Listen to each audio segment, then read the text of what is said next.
40 years old na bakery at restaurant sa Marikina, ba't nga ba hanggang ngayon talagang pinupuntahan ng mga taga-Marikenyo, pati na rin ng mga dumarayo pa dito?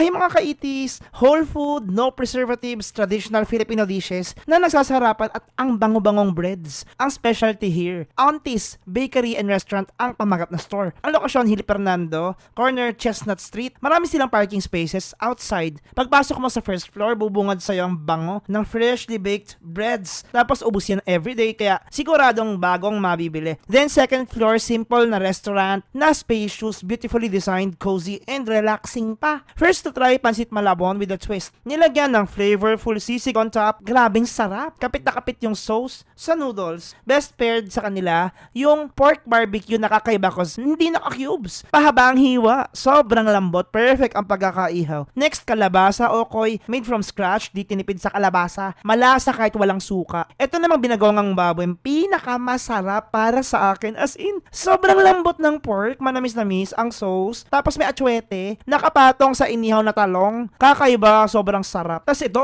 pusit sotanghon, unique, super sarap, walang lansa. Etong seafood rice, ang ganda ng presentation, may atsuete, rin may fresh shrimps, ang sarap. Overall, masasabi kong lahat ng kinain ko, worth it, ma-recommend sa inyo. Please, you should try this really. Ngayon na, as in, sobrang sarap. Yun lang.